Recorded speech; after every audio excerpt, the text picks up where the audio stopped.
Senja turun perlahan di kaki gunung, ketika seorang pemuda berjalan menyusuri jalan tanah yang sepi menuju sebuah desa bernama Karangrejo.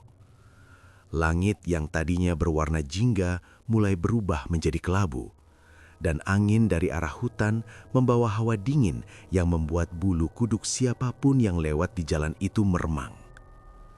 Pemuda itu bernama Raka. Usianya belum genap 20 tahun, namun wajahnya sudah menyimpan kelelahan yang tidak biasa untuk anak seusianya. Sejak kecil ia hidup tanpa orang tua. Ayah dan ibunya meninggal dalam sebuah kecelakaan ketika ia masih sangat kecil. Dan sejak saat itu, hidupnya berpindah-pindah dari satu tempat ke tempat lain, dari rumah kerabat yang tidak terlalu peduli hingga panti asuhan yang bahkan nyaris tidak mengingat namanya. Di tangannya hanya ada sebuah tas kecil berwarna coklat tua yang terlihat usang. Tas itu adalah satu-satunya barang peninggalan orang tuanya. Di dalamnya hanya ada beberapa pakaian, sebuah foto lama yang sudah mulai pudar, dan secarik surat yang membuatnya datang jauh ke desa terpencil ini. Di dalam surat itu tertulis bahwa orang tuanya pernah memiliki rumah lama di desa Karangrejo. Itulah alasan mengapa Raka datang. Jalan menuju desa itu terasa semakin sunyi ketika malam mulai mendekat. Pepohonan besar berdiri rapat di kanan kiri jalan, dan sesekali terdengar suara ranting patah yang membuat Raka menoleh ke belakang. Namun tidak ada siapapun di sana. Ketika akhirnya lampu-lampu rumah warga mulai terlihat di kejauhan, Raka menghela napas panjang. Setidaknya ia sudah sampai. Desa Karangrejo terlihat sederhana. Rumah-rumah kayu berdiri berjajar, beberapa di antaranya sudah tampak sangat tua. Jalan desa hanya berupa tanah yang sedikit berbatu, dan di tengah desa terdapat sebuah warung kecil yang masih buka meski malam hampir tiba. Raka menghampiri warung itu. Di dalam warung, seorang gadis seusianya sedang membereskan beberapa botol minuman di rak kayu. Gadis itu berhenti ketika melihat Raka berdiri di depan warung dengan wajah bingung. Ia memperhatikan pemuda asing itu dari ujung kepala sampai ujung kaki. "Mas, bukan orang sini ya?" tanya gadis itu akhirnya. Raka mensenyum sedikit canggung. "Iya, aku baru datang." Gadis itu menaruh botol yang dipegangnya. "Baru datang? Mau cari siapa?" "Aku mau ke rumah orang tuaku, katanya ada di desa ini." Gadis itu mengerutkan kening. "Orang tua?" Raka mengangguk pelan. "Namaku Raka. Orang tuaku dulu tinggal di sini sebelum mereka pindah." Gadis itu terdiam sebentar, seolah mencoba mengingat sesuatu. "Aku Sari," katanya kemudian. "Aku lahir di desa ini, tapi aku nggak pernah dengar nama itu."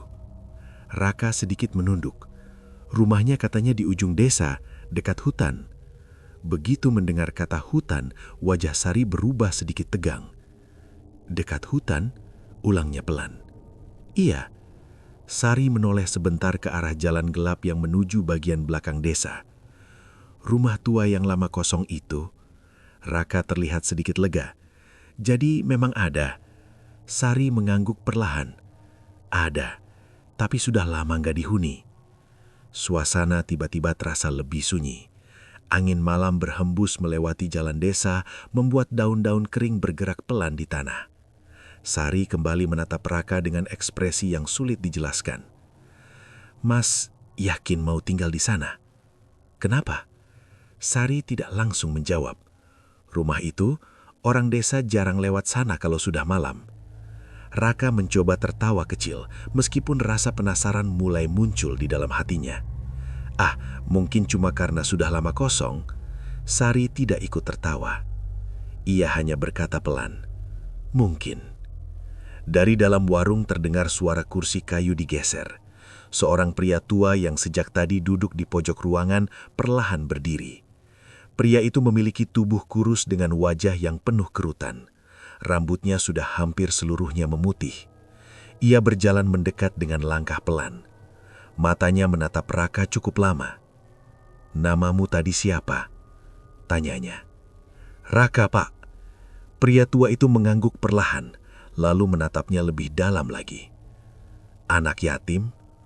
Pertanyaan itu membuat Raka sedikit terkejut. "Iya." Pria tua itu menarik napas panjang. Aneh. Sari menoleh. Apa yang aneh, Mbah Karta? Pria tua itu tidak langsung menjawab. Ia hanya terus memandangi Raka seperti sedang melihat sesuatu yang tidak bisa dilihat orang lain. Aura anak ini berbeda, gumamnya pelan. Raka tidak mengerti maksudnya. Maksudnya, Mbah? Namun pria tua itu hanya menggeleng. Tidak apa-apa. Beberapa detik kemudian ia kembali duduk di kursinya. Sari kemudian menunjuk ke arah jalan kecil di samping warung. Kalau mau ke rumah itu, jalannya lewat sana. Lurus saja sampai mentok. Nanti ada pohon beringin besar. Raka mengangguk. Terima kasih. Ia kemudian berjalan meninggalkan warung itu, menyusuri jalan desa yang semakin gelap. Dari dalam warung, Sari masih memperhatikannya sampai bayangan pemuda itu benar-benar hilang di tikungan. Mbah Karta yang duduk di kursinya tiba-tiba berkata pelan, "Anak itu tidak datang ke desa ini secara kebetulan." Sari menoleh. Maksud Mbah? Pria tua itu tidak langsung menjawab. Ia hanya memandangi keluar jendela menuju arah hutan yang gelap. Sudah lama sekali aku tidak merasakan aura seperti itu. Aura apa? Mbah Karta tidak menjawab. Di sisi lain desa, seorang pria berjubah hitam sedang duduk bersila di dalam rumahnya yang remang-remang. Di depannya terdapat beberapa benda aneh. Boneka jerami kecil, mangkuk tanah berisi air keruh, dan sebatang keris tua. Pria itu adalah Ki Wiranta, orang yang paling ditakuti di desa Karangrejo. Tiba-tiba ia membuka matanya. Wajahnya terlihat sedikit terkejut. Ia menoleh ke arah pintu yang tertutup. Siapa yang datang ke desa ini? Tangannya bergerak perlahan di atas mangkuk air. Permukaan air itu bergetar pelan. Bayangan wajah Raka muncul samar di dalamnya. Mata Ki Wiranta menyipit. Anak yatim. Ia tersenyum tipis. Menarik sekali. Namun beberapa detik kemudian senyumnya hilang. Alisnya berkerut. Kenapa aku tidak bisa membaca nasibnya? Ia mencoba lagi tetapi bayangan di dalam air tiba-tiba hilang seperti tertiup angin. Ki Wiranta menarik tangannya dengan cepat. Ada yang melindunginya, bisiknya pelan. Di saat yang sama, jauh di ujung desa dekat hutan, Raka akhirnya berdiri di depan sebuah rumah kayu tua yang terlihat hampir roboh. Pintu rumah itu berderit ketika ia mendorongnya. Debu beterbangan di dalam ruangan yang gelap. Raka melangkah masuk dengan hati-hati. Sepertinya aku benar-benar akan tinggal di sini sekarang, gumamnya pelan. Ia tidak tahu bahwa sejak saat itu, kedatangannya ke desa Karangrejo telah membangunkan sesuatu yang lama tertidur. Dan jauh di balik kegelapan hutan, sepasang mata yang tidak dilihat manusia sedang memperhatikan langkahnya dengan tenang. Malam di desa Karangrejo selalu datang dengan cara yang aneh. Ketika matahari benar-benar tenggelam di balik gunung, suasana desa berubah menjadi jauh lebih sunyi dari desa-desa lain. Tidak banyak warga yang masih berada di luar rumah. Pintu-pintu mulai ditutup, lampu-lampu dipadamkan lebih cepat, dan jalan tanah yang tadi sore masih ramai, kini hanya diterangi cahaya bulan yang samar. Raka mulai menyadari keanehan itu sejak malam pertamanya di rumah tua peninggalan orang tuanya. Rumah itu berdiri di ujung desa, tepat di batas antara pemukiman warga dan hutan yang terlihat sangat lebat. Dari jendela kamar yang sudah berdebu, pepohonan hutan tampak seperti bayangan hitam raksasa yang diam namun terasa hidup. Angin malam sesekali berhembus melewati celah-celah dinding kayu yang sudah lapuk. Raka duduk di lantai rumah sambil membuka tas kecil miliknya. Ia mengeluarkan foto lama yang sudah sedikit pudar. Foto itu memperlihatkan seorang pria dan wanita yang tersenyum sambil memeluk seorang anak kecil. Anak kecil itu adalah dirinya. Raka menatap foto itu cukup lama. Kalau memang rumah ini milik kalian dulu, kenapa kalian tidak pernah cerita? Gumamnya pelan. Tidak ada jawaban, hanya suara daun yang bergesekan dari arah hutan. Sementara itu, di bagian tengah desa, sebuah rumah besar milik Pak Lurah Dharma masih terlihat terang. Tidak seperti rumah-rumah lain yang sudah gelap, lampu di rumah itu justru menyala lebih terang dari biasanya. Di dalam ruangan tamu, Pak Lurah duduk dengan wajah tegang. Di depannya, duduk seorang pria tua berjubah hitam dengan rambut panjang yang diikat ke belakang. Pria itu adalah Ki Wiranta, orang yang selama puluhan tahun menjadi tempat warga desa meminta bantuan untuk hal-hal yang tidak bisa dijelaskan secara biasa. Di atas meja kayu di antara mereka, terdapat sebuah mangkuk tanah liat berisi air yang terlihat keruh. Ki Wiranta menatap permukaan air itu dengan mata setengah terpejam. Pak Lurah akhirnya membuka suara. Sudah semakin dekat, Ki. Ki Wiranta tidak langsung menjawab. Tangannya bergerak perlahan di atas mangkuk air itu, seolah sedang merasakan sesuatu yang tidak terlihat. Pak Lurah menelan ludah sebelum melanjutkan. Kalau kita terlambat lagi, aku takut yang terjadi akan sama seperti dulu. Ki Wiranta membuka matanya perlahan. Bukan takut, Lurah, katanya pelan. Itu pasti terjadi. Suasana ruangan terasa semakin berat. Pak Lurah menghela napas panjang. Sudah 3 tahun sejak terakhir kali kita memberikan tumbal. Kata tumbal diucapkan dengan suara yang hampir seperti bisikan. Ki Wiranta bersandar di kursinya. Penjaga hutan tidak akan menunggu lebih lama lagi. Pak Lurah menunduk. Wajahnya terlihat penuh kecemasan. Tapi kita tidak bisa sembarangan memilih orang lagi seperti dulu. Warga sudah mulai curiga sejak kejadian terakhir. Ki Wiranta tersenyum tipis. Orang desa selalu curiga, tapi mereka juga selalu takut. Pak Lurah menatapnya. Bagaimana kalau mereka tahu? Ki Wiranta tertawa kecil. Mereka tidak akan tahu. Selama ini juga tidak pernah benar-benar tahu. Beberapa detik ruangan kembali sunyi. Hanya suara api lampu minyak yang berkelip pelan. Pak Lurah kemudian berkata dengan suara lebih rendah. Kalau kita tidak memberikan tumbal, apa yang akan terjadi? Ki Wiranta menatap lurah itu cukup lama sebelum menjawab. Kamu masih ingat tahun ketika ritual itu tidak dilakukan? Pak Lurah langsung mengangkat kepalanya. Tentu saja ia ingat. Itu adalah tahun ketika desa Karangrejo mengalami kejadian paling mengerikan dalam sejarahnya. Hujan tidak turun selama berbulan-bulan, tanaman mati, air sumur berubah keruh, dan satu persatu warga desa jatuh sakit tanpa sebab yang jelas. Beberapa bahkan meninggal secara misterius. Pak Lurah menutup wajahnya dengan kedua tangan. Aku tidak mau kejadian itu terulang lagi. Ki Wiranta mengangguk pelan. Itulah sebabnya ritual harus dilakukan. Secepatnya. Pak Lurah mengangkat kepalanya kembali. Tapi siapa? Ki Wiranta tidak langsung menjawab. Ia kembali menatap mangkuk air di atas meja. Permukaan air itu tiba-tiba bergetar pelan. Beberapa detik kemudian, bayangan wajah seorang pemuda muncul samar di dalamnya. Wajah itu adalah Raka. Pak Lurah ikut melihat bayangan itu. Anak itu. Ki Wiranta tersenyum. Pendatang baru. Pak Lurah terlihat ragu. Dia baru datang hari ini.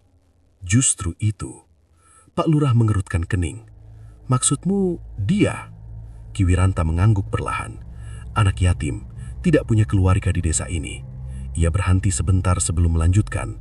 Tidak ada yang akan mencarinya. Pak Lurah terlihat masih gelisah. Tapi kalau warga tahu kita mengambil anak itu, tidak ada yang akan tahu. Suara Ki Wiranta terdengar sangat tenang. Tumbal selalu diberikan di hutan, dan yang masuk ke hutan pada malam ritual tidak pernah kembali. Pak Lurah menutup matanya sejenak sebelum melanjutkan. Ini tetap terasa salah. Ki Wiranta tertawa kecil lagi. Salah atau tidak, desa ini tetap berdiri sampai sekarang karena ritual itu. Ia kemudian berdiri dari kursinya. Dan kali ini, kita sudah mendapatkan calon tumbal yang perfect. Pak Lurah masih terlihat ragu, namun ia tidak mengatakan apa-apa lagi. Di luar rumah Lurah, angin malam berhembus lebih kencang dari sebelumnya. Di ujung desa dekat hutan, Raka sedang membersihkan lantai rumah tua yang kini menjadi tempat tinggalnya. Ia tidak tahu bahwa namanya baru saja disebut dalam sebuah rencana gelap. Raka berhenti sejenak ketika mendengar suara dari arah hutan, seperti ada sesuatu yang bergerak di antara pepohonan. Ia menoleh ke jendela, namun di luar hanya terlihat kegelapan. Raka menghela napas dan kembali melanjutkan pekerjaannya. Ia sama sekali tidak menyadari bahwa malam itu, nasibnya sedang dibicarakan oleh orang-orang yang siap menyerahkannya sebagai tumbal untuk sesuatu yang tidak seharusnya dibangunkan. Dan jauh di dalam hutan Karangrejo, sesuatu yang telah lama menunggu seakan mulai merasakan bahwa waktunya hampir tiba. Malam kedua setelah kedatangan Raka di desa Karangrejo terasa jauh lebih dingin dari malam sebelumnya. Angin dari arah hutan berhembus lebih kencang, membawa suara dedaunan yang saling bergesekan seperti bisikan panjang yang tidak pernah benar-benar berhenti. Di rumah kayu tua di ujung desa, Raka masih terjaga. Lampu minyak kecil yang ia temukan di dalam rumah menjadi satu-satunya penerangan di ruangan itu. Cahaya kuning redup memantul di dinding kayu yang sudah kusam, membuat bayangan benda-benda di dalam rumah terlihat bergerak perlahan. Raka duduk di lantai sambil memeriksa beberapa barang lama yang tersimpan di dalam lemari. Banyak di antaranya sudah dimakan usia. Buku-buku lama, beberapa kain lusuh, dan benda-benda yang mungkin dulu sering digunakan oleh orang tuanya. Sesekali ia berhenti dan menatap sekitar rumah. Perasaan aneh terus mengikutinya sejak sore tadi. Bukan takut, tapi seperti ada sesuatu yang sedang memperhatikan. Raka berdiri lalu berjalan menuju jendela yang menghadap langsung ke arah hutan. Dari sana hanya terlihat gelap yang sangat pekat. Pepohonan tinggi menjulang seperti tembok hitam yang menutup dunia di baliknya. Ia menatap ke arah sana cukup lama. "Kenapa rasanya seperti ada yang melihatku?" gumamnya pelan. Namun setelah beberapa saat, ia menggelengkan kepala sendiri. Mungkin cuma perasaan. Lampu minyak kembali ia letakkan di atas meja kayu kecil. Raka kemudian berbaring di lantai beralaskan tikar tipis yang ia temukan di sudut rumah. Tidak lama kemudian, matanya mulai terpejam. Di sisi lain desa, sebuah rumah yang jauh lebih gelap dari rumah-rumah lain berdiri di antara pepohonan bambu. Rumah itu milik Ki Wiranta. Di dalamnya cahaya lilin berkelip pelan. Aroma dupa memenuhi ruangan yang dipenuhi berbagai benda aneh, tulang hewan, botol kecil berisi cairan keruh, dan beberapa jimat yang digantung di dinding. Ki Wiranta duduk bersila di depan sebuah meja rendah. Di atas meja itu terdapat sebuah boneka jerami kecil yang diikat dengan benang hitam. Di sampingnya terdapat selembar kertas yang bertuliskan satu nama, Raka. Ki Wiranta menatap boneka itu dengan mata yang tajam. "Pendatang baru," gumamnya. Tangannya mengambil sebuah jarum panjang yang ujungnya terlihat sedikit berkarat. Pak Lurah Dharma berdiri di dekat pintu dengan wajah yang masih terlihat ragu. "Haruskah kita melakukannya malam ini?" tanyanya pelan. Ki Wiranta tidak menoleh. "Lebih cepat, lebih baik." Pak Lurah menelan ludah. "Bukankah seharusnya kita menunggu sampai malam ritual?" Ki Wiranta akhirnya mengangkat wajahnya. Malam ritual memang untuk menyerahkan tumbal. Ia kemudian mengangkat boneka jerami itu. "Tapi aku ingin memastikan anak itu tidak membawa masalah." Pak Lurah tidak mengerti. "Maksudmu?" Ki Wiranta menenyum tipis. Ada sesuatu yang aneh dari anak itu. Ia menatap boneka jerami di tangannya. "Aku ingin tahu seberapa kuat nasibnya." Pak Lurah tidak berkata apa-apa lagi. Ki Wiranta memejamkan mata dan mulai berbisik dengan suara sangat pelan. Tangannya memegang boneka jerami itu erat-erat. Beberapa saat kemudian, ia mengangkat jarum yang tadi ia siapkan. "Tidurlah dengan tenang malam ini, anak yatim," bisiknya. Jarum itu perlahan ditusukkan ke bagian dada boneka jerami. Namun sesuatu yang tidak terduga langsung terjadi.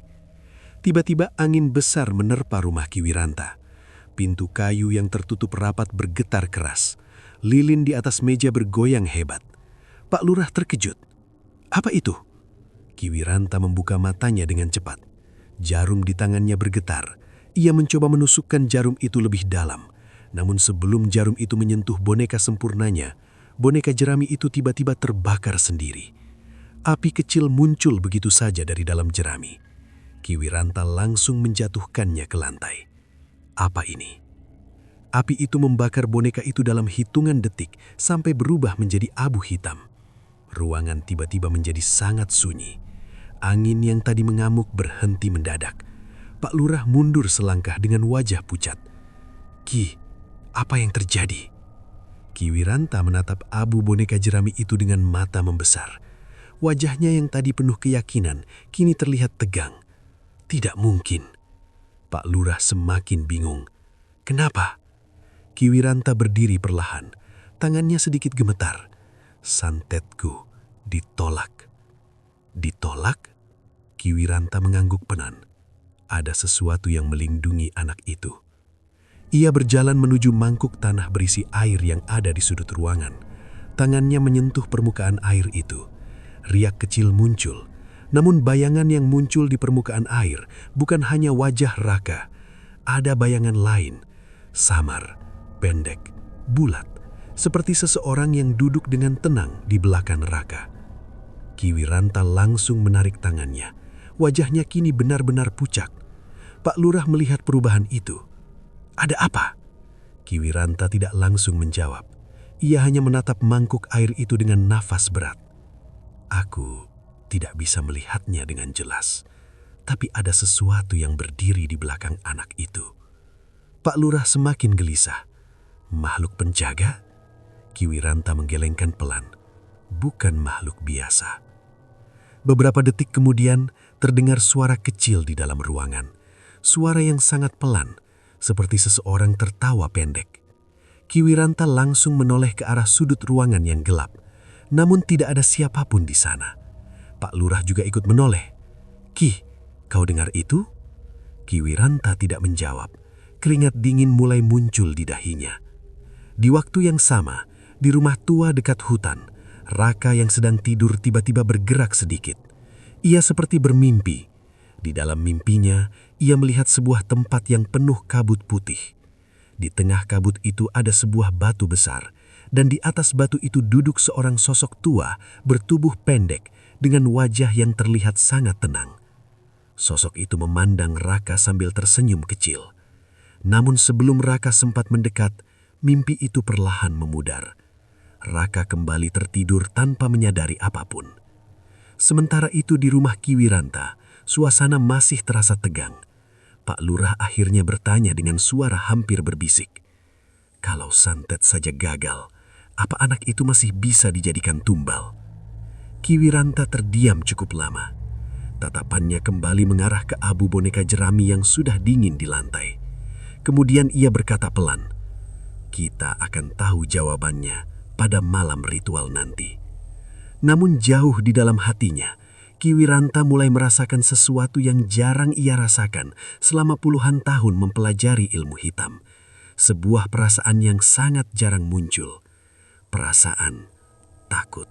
Malam di desa Karangrejo terasa semakin dalam. Setelah angin kencang yang sempat berhembus beberapa waktu sebelumnya, suasana desa kembali tenggelam dalam kesunyian yang hampir tidak wajar. Rumah-rumah penduduk telah gelap, pintu tertutup rapat, dan hanya cahaya bulan yang menggantung pucat di langit menerangi jalan tanah yang kosong. Di ujung desa, rumah tua yang kini ditempati Raka berdiri sendirian di batas hutan. Bangunan itu terlihat seperti bayangan hitam di tengah pekatnya malam. Kayu-kayu tua yang menyusun dinding rumah kadang mengeluarkan bunyi kecil ketika tertiup angin. Di dalam rumah, lampu minyak kecil sudah hampir padam. Api kecilnya bergerak pelan, seolah berjuang untuk tetap menyala. Raka tertidur di atas tikar tipis dengan tubuh sedikit meringkuk. Wajahnya terlihat tenang, meskipun malam di sekelilingnya terasa begitu sunyi. Namun perlahan, nafasnya berubah. Mimpinya mulai datang. Awalnya hanya kabut putih yang sangat tebal menutupi segala sesuatu di sekelilingnya. Raka berdiri di tengah hamparan kabut itu dengan perasaan bingung. Ia mencoba melihat ke sekeliling, tetapi tidak ada apapun selain warna putih yang bergerak perlahan seperti awan yang turun ke bumi. Ini tempat apa? Suaranya terdengar pelan di tengah kabut. Ia melangkah satu langkah ke depan. Kemudian satu langkah lagi. Setiap langkah terasa ringan, seolah tanah yang ia pijak bukan tanah biasa. Tidak lama kemudian, bentuk-bentuk mulai muncul dari balik kabut. Pepohonan besar yang batangnya tua dan berliku, batu-batu besar yang tertutup lumut. Tempat itu terlihat seperti sebuah hutan kuno yang sangat sunyi. Namun yang paling menarik perhatian Raka adalah sebuah batu besar di tengah tempat itu. Batu itu terlihat sangat tua, seperti sudah ada sejak ratusan tahun lalu. Dan di atas batu itu, ada seseorang yang duduk dengan tenang. Raka berhenti melangkah. Sosok itu bertubuh pendek, mengenakan pakaian sederhana yang terlihat seperti pakaian orang zaman dahulu. Wajahnya bulat dengan ekspresi yang sangat tenang. Matanya memandang jauh ke arah kabut, seolah sudah lama duduk di sana menunggu sesuatu. Raka perlahan mendekat. Langkahnya berhenti beberapa meter dari batu itu. "Siapa sampean?" tanya Raka dengan suara ragu. Sosok itu tidak langsung menjawab. Ia hanya menoleh perlahan ke arah Raka. Ketika mata mereka bertemu, Raka merasakan sesuatu yang aneh. Bukan rasa takut, bukan juga rasa terancam. Justru sebaliknya, ada perasaan hangat yang sulit dijelaskan. Seperti bertemu seseorang yang sudah lama dikenal. Sosok tua itu tersenyum kecil. "Raka? Raka?" Sedikit terkejut. "Sampean tahu namaku?" Sosok itu mengangguk pelan. "Aku sudah mengenalmu sejak lama." Raka mengerutkan kening. "Tapi aku tidak pernah melihat sampean sebelumnya." Sosok itu tertawa kecil. Suaranya lembut tetapi terasa sangat dalam. "Itu karena kamu baru mulai bisa melihat." Raka tidak mengerti. "Maksudnya?" Sosok itu tidak langsung menjawab. Ia menatap ke arah pepohonan di sekeliling mereka yang masih tertutup kabut. Tempat ini adalah batas antara dunia yang kamu kenal dan dunia yang jarang dilihat manusia. Raka menoleh ke sekeliling. Entah kenapa kata-kata itu membuatnya merinding sedikit. "Kau tinggal di sini?" Sosok itu menggelengkan. "Tidak." "Lalu kenapa ada di sini?" Sosok itu kembali menatap Raka dengan senyum yang sama. "Karena kamu datang." Raka terdiam. "Sejak kecil, aku sudah menjagamu." Kata-kata itu membuat Raka semakin bingung. Menjaga aku? Ia mencoba mengingat sesuatu, tetapi tidak ada ingatan tentang sosok tua ini. "Kenapa?" Sosok itu menatapnya dengan mata yang penuh ketenangan. "Karena kamu tidak sendirian di dunia ini." Raka terdiam cukup lama. Angin tipis bergerak di antara pepohonan dalam mimpi itu. Kabut perlahan bergerak, membuat bayangan hutan terlihat semakin dalam. Raka akhirnya berkata pelan, "Kalau sampean menjaga aku, kenapa aku baru melihat sampean sekarang?" Sosok itu tersenyum lagi. "Karena waktunya baru tiba." Raka masih tidak sepenuhnya mengerti. Waktu untuk apa? Sosok tua itu menoleh ke arah hutan yang lebih gelap di balik kabut. Waktu untuk menghadapi mereka yang mencoba mengambil sesuatu yang bukan miliknya. Raka merasakan hawa dingin menjalar di punggungnya. "Maksud sampean? Orang-orang di desa?" Sosok itu tidak menjawab secara langsung, namun matanya menunjukkan bahwa ia tahu lebih banyak dari yang dikatakan. Beberapa detik kemudian ia berkata pelan, "Mulai malam ini, banyak hal akan berubah." Raka menelan ludah. "Apakah aku dalam bahaya?" Sosok itu tertawa kecil lagi. "Bahaya selalu ada di dunia manusia." Ia kemudian berdiri dari atas batu dengan gerakan yang tenang. Tubuhnya yang pendek membuatnya terlihat sederhana, tetapi entah kenapa kehadirannya terasa sangat kuat. Sosok itu melangkah mendekati Raka. "Namun selama aku masih di sini," ia menepuk pelan bahunya. "Namun selama aku masih di sini, tidak ada yang bisa mengambil nyawamu." Raka merasakan kehangatan aneh dari sentuhan itu. "Sampean sebenarnya siapa?" Sosok itu menatapnya dengan mata yang penuh kebijaksanaan. Beberapa detik berlalu sebelum akhirnya ia menjawab dengan suara pelan. "Orang-orang dulu memanggilku." Ia berhenti sejenak. "Semar." Kabut tiba-tiba bergerak lebih cepat. Hutan di sekeliling mereka mulai memudar seperti lukisan yang perlahan dihapus. Raka mencoba mengatakan sesuatu lagi, Namun semuanya menghilang. Ia tiba-tiba membuka matanya. Nafasnya sedikit berat. Lampu minyak di dalam rumah sudah padam dan cahaya bulan masuk melalui celah jendela. Raka duduk sederhana. Semar. Ia mengingat nama itu dengan jelas, namun yang membuatnya merinding adalah sesuatu yang lain. Di tanah dekat pintu rumahnya, terlihat bekas jejak kaki kecil yang mengarah keluar. Seolah seseorang baru saja berdiri di sana, menjaga sepanjang malam. Malam itu datang lebih gelap dari biasanya di desa Karangrejo. Awan tebal menutupi bulan, membuat langit terlihat seperti hamparan hitam yang tidak berujung. Angin dari arah hutan bertiup perlahan, membawa aroma tanah basah dan dedaunan yang membusuk. Penduduk desa sudah menutup pintu rumah mereka lebih cepat dari biasanya.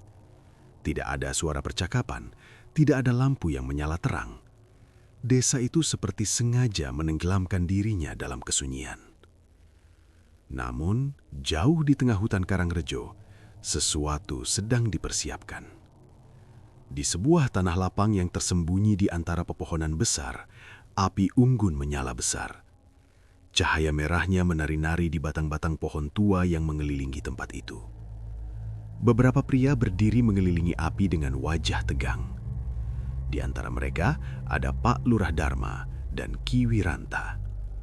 Wajah Pak Lurah terlihat pucat. Sejak sore tadi, perasaan tidak tenang terus menghantuinya, seolah malam ini akan membawa sesuatu yang tidak bisa mereka kendalikan.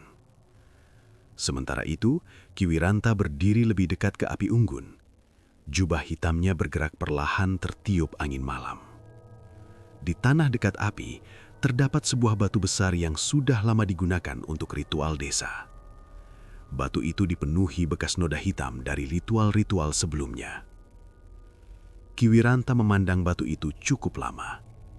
Sudah waktunya, katanya pelan. Pak Lurah menelan ludah. Anak itu sudah dibawa. Salah satu pria yang berdiri di belakang mengangguk. Sudah, Lurah. Tidak lama kemudian, dua orang pria muncul dari balik pepohonan. Di antara mereka, Raka berjalan dengan tangan yang diikat. Wajahnya terlihat bingung sekaligus marah. "Apa sebenarnya yang kalian lakukan?" tanya Raka dengan napas berat. Tidak ada yang langsung menjawab. Raka menatap wajah-wajah di sekelilingnya. "Kenapa kalian membawaku ke sini?" Pak Lurah akhirnya berkata dengan suara yang sulit disembunyikan gemetarnya. "Maafkan kami, Nak." Raka menatapnya tajam. "Maaf untuk apa?" Pak Lurah tidak mampu menjawab langsung. Ki Wiranta yang justru melangkah maju. "Karena malam ini, kamu akan menyelamatkan desa ini." Raka mengerutkan kening. "Apa maksudmu?" Ki Wiranta menunjuk batu besar di dekat api. "Desa ini dijaga oleh sesuatu yang lebih tua dari siapapun yang tinggal di sini." Raka menatapnya tidak percaya. Dan untuk menjaga keseimbangan, sesuatu itu harus diberi persembahan. Kata-kata itu mulai membuat Raka memahami. Matanya melebar. "Kalian gila." Ia mencoba melepaskan tangannya, tetapi ikatan itu terlalu kuat. "Kalian mau menjadikanku tumbal?" Beberapa pria menunduk, tidak berani menatapnya. Pak Lurah menutup matanya sejenak. "Ini bukan pilihan kami." Raka tertawa pahit. "Selalu begitu, kan? Tidak pernah ada yang mengaku memilih." Ki Wiranta tidak terlihat terganggu oleh kata-kata itu. Ia justru mengangkat kedua tangannya ke arah langit yang gelap.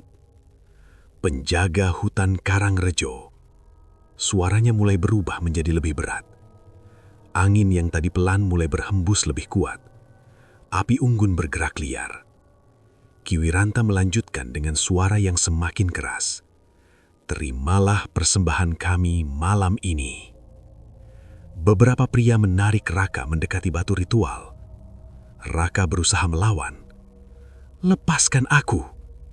Namun mereka mendorongnya hingga lututnya menyentuh tanah di depan batu itu. Pak Lurah memalingkan wajahnya. Ia tidak sanggup melihat langsung. Ki Wiranta mengambil sebuah keris tua dari atas kain hitam. Mata keris itu berkilau terkena cahaya api. Ia mengangkat keris itu tinggi-tinggi. Dengan darah ini, Desa Karangrejo akan tetap berdiri. Angin tiba-tiba berhenti. Suasana menjadi sangat sunyi. Ki Wiranta mengangkat keris itu lebih tinggi. Namun sebelum keris itu turun, tanah di bawah mereka bergetar. Getaran kecil yang tiba-tiba terasa jelas. Beberapa orang langsung mundur kaget. Apa itu? Api unggun tiba-tiba meredup.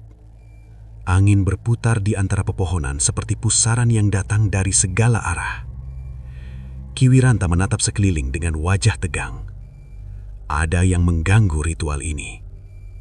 Raka yang masih berlutut juga merasakan sesuatu yang aneh. Udara di sekelilingnya terasa berubah. Lebih berat, tetapi juga lebih hangat. Tiba-tiba angin berhembus sangat kencang. Api unggun padam seketika. Kegelapan langsung menyelimuti tanah lapang itu. Beberapa pria panik. Kenapa apinya mati? Kenapa apinya mati? Pak Lurah mencoba melihat dalam gelap. Namun kemudian dia membeku. Di depan Raka, di tempat yang tadinya kosong, sekarang ada seseorang yang berdiri. Sosok itu pendek. Tubuhnya tidak besar. Tetapi kehadirannya terasa begitu kuat hingga membuat udara di sekelilingnya terasa menekan. Ki Wiranta yang paling pertama menyadarinya. Tangannya yang memegang keris langsung gemetar. Tidak mungkin. Pak Lurah berbisik dengan suara hampir tidak terdengar. Siapa itu? Sosok pendek itu berdiri dengan tenang di depan Raka. Seolah menjadi penghalang yang tidak bisa dilewati siapapun. Angin yang tadi mengamuk perlahan berhenti. Keheningan menyelimuti hutan. Ki Wiranta mundur satu langkah tanpa sadar. Matanya membesar. Bibirnya bergetar ketika ia akhirnya berkata dengan suara yang hampir seperti bisikan. Itu. Ia menelan ludah. Eyang Semar. Hutan Karangrejo yang tadi dipenuhi kegelisahan, kini berubah menjadi sangat sunyi. Api unggun yang padam membuat seluruh tempat ritual tenggelam dalam kegelapan. Hanya sedikit cahaya bulan yang berhasil menembus celah-celah dedaunan di atas, memberi penerangan samar pada tanah lapang itu. Semua orang terpaku. Tidak ada yang berani bergerak. Di depan batu ritual, sosok pendek itu berdiri dengan tenang. Tubuhnya terlihat sederhana, mengenakan pakaian yang tampak seperti pakaian orang zaman dahulu. Namun meskipun tubuhnya kecil, kehadirannya membuat udara di sekeliling terasa berat, seolah seluruh hutan menunduk menghormatinya. Raka yang masih berlutut perlahan mengangkat wajahnya. Jantungnya berdegup kencang, tetapi anehnya bukan karena takut. Ia mengenali sosok itu.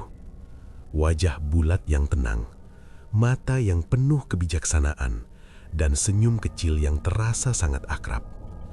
Sosok yang sama seperti yang ia lihat dalam mimpinya. Raka berbisik pelan. "Eyang?"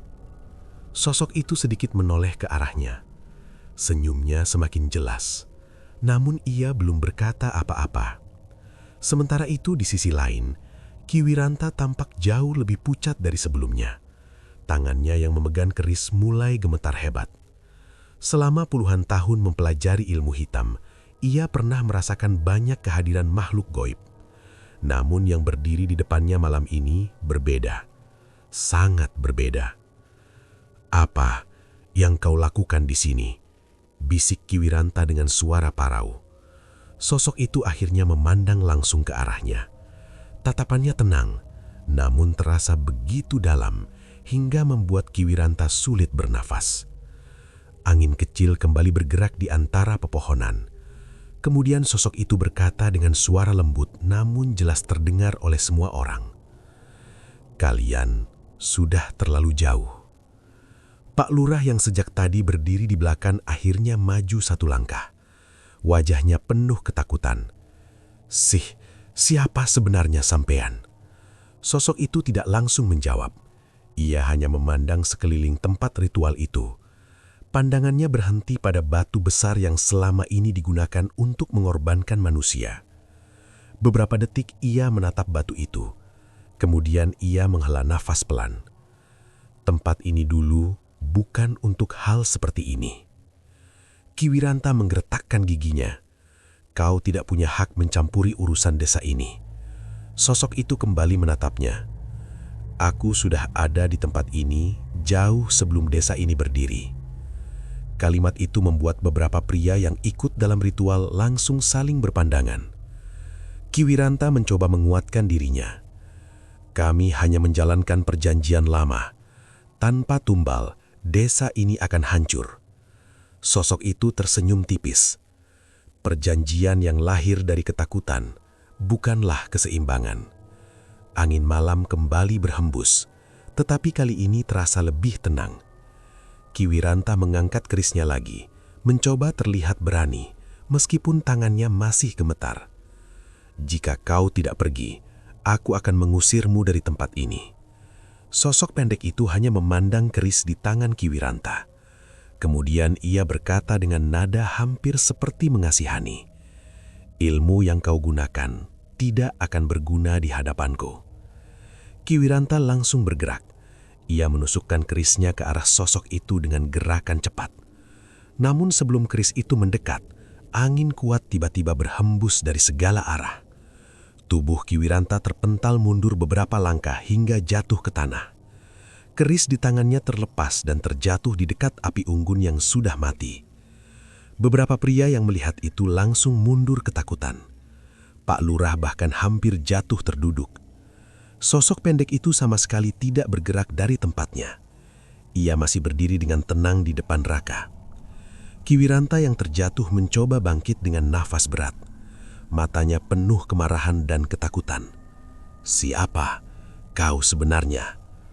Sosok itu akhirnya menoleh sedikit ke arah Raka, lalu kembali memandang Kiwiranta. Dengan suara yang sangat tenang, ia berkata, "Orang-orang dahulu memanggilku dengan banyak nama." Ia berhenti sejenak. Angin malam menggerakkan daun-daun di atas mereka. Namun di tanah Jawa, senyum kecil muncul lagi di wajahnya. "Aku lebih sering dipanggil Semar." Beberapa pria yang berdiri di sekitar langsung mundur lebih jauh. Nama itu bukan nama biasa. Bahkan bagi mereka yang tidak terlalu memahami dunia gaib, nama itu tetap terasa besar dan penuh wibawa. Raka perlahan berdiri dari tanah. Ikatannya di tangan tiba-tiba terasa longgar dan jatuh sendiri. Ia menatap sosok di depannya dengan perasaan campur aduk. "Eyang benar-benar menjaga aku." Semar menoleh sedikit ke arahnya. "Sejak kamu lahir." Raka terdiam. Sementara itu Kiwiranta masih berlutut di tanah dengan wajah pucat. Untuk pertama kalinya dalam hidupnya, ia merasa benar-benar tidak berdaya. Semar memandang seluruh orang yang berada di tempat ritual itu. Tatapannya tidak marah, namun cukup untuk membuat siapapun yang melihatnya merasa kecil. "Kalian tidak perlu lagi membelikan tumbal kepada hutan ini." Pak Lurah gemetar. Kalau tidak, desa ini bagaimana?" Semar melangkah satu langkah ke depan. Tanah di bawah kakinya terasa seperti bergetar halus. Selama manusia menjaga alam, alam juga akan menjaga manusia. Ia kemudian memandang Raka sekali lagi. "Dan anak ini bukan untuk kalian korbankan." Hutan kembali menjadi sangat sunyi. Tidak ada yang berani berbicara. Namun malam itu, semua orang di tempat ritual mulai menyadari satu hal yang sama. Anak yatim yang mereka kira tidak memiliki siapapun di dunia ini, ternyata sejak kecil telah dijaga oleh sosok yang bahkan tidak berani mereka bayangkan. Hutan Karangrejo masih diselimuti kesunyian yang berat setelah kemunculan sosok penjaga itu. Api unggun yang tadi padam kini hanya menyisakan arang merah yang perlahan menghitam. Cahaya bulan yang samar jatuh di antara pepohonan tua, membuat bayangan panjang menari di tanah lapang tempat ritual itu berlangsung. Tidak ada yang berani berbicara. Semua mata tertuju pada sosok pendek yang berdiri tenang di depan Raka. Udara terasa berbeda, lebih berat, tetapi juga anehnya lebih tenang. Seolah hutan yang selama ini menahan sesuatu akhirnya bisa bernafas kembali. Pak Lurah Dharma berdiri dengan tubuh gemetar, wajahnya pucat dan nafasnya terdengar tidak teratur. Apa yang ia saksikan malam itu jauh di luar bayangannya. Selama bertahun-tahun, ia percaya bahwa ritual tumbal adalah satu-satunya cara untuk menyelamatkan desa. Namun kini, semua keyakinan itu terasa runtuh. Ia menatap sosok yang disebut Semar itu dengan mata penuh ketakutan. Kalau tidak ada tumbal, suaranya bergetar. Bagaimana desa ini bisa selamat? Semar tidak langsung menjawab. Ia hanya memandang ke arah pepohonan yang mengelilingi tempat itu, seolah sedang mendengarkan sesuatu yang tidak dapat didengar manusia lain. Angin malam berhembus pelan, daun-daun bergerak lembut. Kemudian ia berkata dengan suara yang tenang, "Desa ini tidak pernah meminta tumbal." Pak Lurah mengangkat kepalanya perlahan. Yang meminta hanyalah ketakutan kalian sendiri. Kata-kata itu membuat beberapa pria yang ikut dalam ritual saling berpandangan dengan wajah bingung. Namun tidak semua orang bisa menerima kenyataan itu. Ki Wiranta yang masih berlutut di tanah perlahan bangkit. Wajahnya kini tidak hanya pucat, tetapi juga penuh kemarahan. Selama hidupnya, ia dikenal sebagai orang yang paling disegani di desa karena ilmunya. Ia tidak pernah dibantah, tidak pernah dipermalukan. Namun malam itu, semuanya terjadi di depan banyak orang. Tangannya mengepal kuat. "Cukup!" Semua orang menoleh ke arahnya. Ki Wiranta berjalan perlahan mendekati Semar. Nafasnya berat, tetapi matanya dipenuhi kebencian. "Semua ini terjadi karena kau mencampuri urusan kami." Semar memandangnya tanpa emosi. Ki Wiranta menunjuk Raka dengan tajam. Anak itu membawa kesialan. Ia kemudian mengambil kembali keris yang tadi terjatuh di tanah. "Kau boleh menipu mereka semua." Ia mengangkat keris itu dengan tangan gemetar. "Tapi aku tidak akan tunduk pada siapapun." Pak Lurah langsung berseru panik, "Ki, jangan!" Namun Ki Wiranta sudah melangkah maju dengan nekat. Ia mengayunkan keris itu ke arah Semar. Gerakannya cepat, penuh kemarahan yang selama ini ia tahan. Namun sebelum keris itu mencapai tujuannya, tiba-tiba terdengar suara retakan keras. Keris itu patah di tengah udara. Bilahnya jatuh ke tanah seperti besi tua yang rapuh. Ki Wiranta membeku. Tangannya masih menggenggam gagang keris yang kini tidak lagi memiliki mata. Semar bahkan tidak bergerak. Ia hanya memandang Ki Wiranta dengan tatapan yang sangat tenang. Ilmu yang digunakan untuk mencelakai orang lain, suara Semar terdengar pelan namun jelas, akan selalu kembali kepada pemiliknya. Angin malam tiba-tiba berputar lebih kuat di sekitar tempat ritual itu. Debu dan daun kering beterbangan. Ki Wiranta mundur satu langkah, kemudian dua langkah. Tubuhnya mulai gemetar hebat. "Apa yang kau lakukan?" Semar menggeleng pelan. "Aku tidak melakukan apa-apa." Ki Wiranta memegang dadanya. Nafasnya semakin berat, seolah ada sesuatu yang menekan dari dalam tubuhnya sendiri. Pak Lurah panik melihatnya. "Ki Wiranta!" Namun Ki Wiranta tiba-tiba jatuh berlutut. Wajahnya penuh ketakutan yang belum pernah terlihat sebelumnya. "Ampun," katanya dengan suara serak. "Tolong, hentikan." Semar memandangnya cukup lama. Tatapannya tidak penuh amarah, tetapi juga tidak menunjukkan belas kasihan yang berlebihan. "Apa yang kau tanam selama ini, kini kembali kepadamu." Ki Wiranta mencoba merangkak menjauh, namun tubuhnya semakin lemah. Beberapa detik kemudian, ia terjatuh ke tanah dan tidak bergerak lagi. Hutan kembali sunyi, tidak ada yang berani mendekat. Pak Lurah berdiri dengan tubuh gemetar, wajahnya dipenuhi rasa bersalah yang dalam. Ia akhirnya jatuh berlutut. "Maafkan kami." Suaranya hampir tidak terdengar.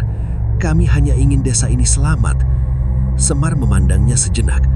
Keselamatan tidak pernah datang dari mengorbankan orang lain. Pak Lurah menunduk dalam-dalam. air mata jatuh ke tanah. Beberapa pria yang tadi ikut dalam ritual pun juga perlahan menjauh dengan wajah ketakutan. Malam itu, mereka sadar bahwa semua yang mereka lakukan selama ini hanyalah kesalahan besar. Semar kemudian menoleh kepada Raka. Anak itu masih berdiri di dekat batu ritual dengan wajah penuh pertanyaan. Semar berjalan mendekatinya.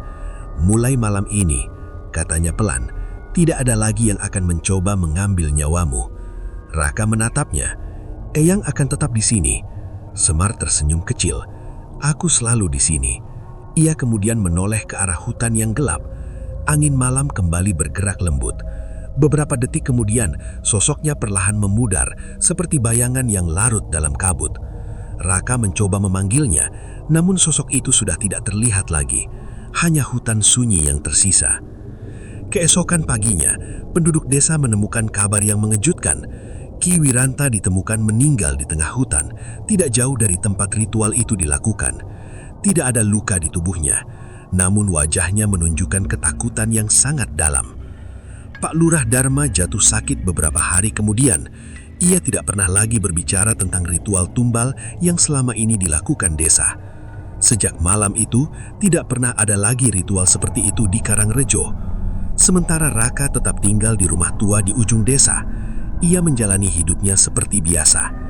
Namun beberapa warga desa yang pulang larut malam sering mengatakan satu hal yang sama. Di depan rumah Raka, pada malam-malam tertentu, mereka melihat seorang sosok pendek duduk dengan tenang di bawah pohon tua, seolah berjaga, seolah memastikan bahwa anak yatim yang dulu hampir dijadikan tumbal itu tidak akan pernah diganggu lagi oleh siapapun.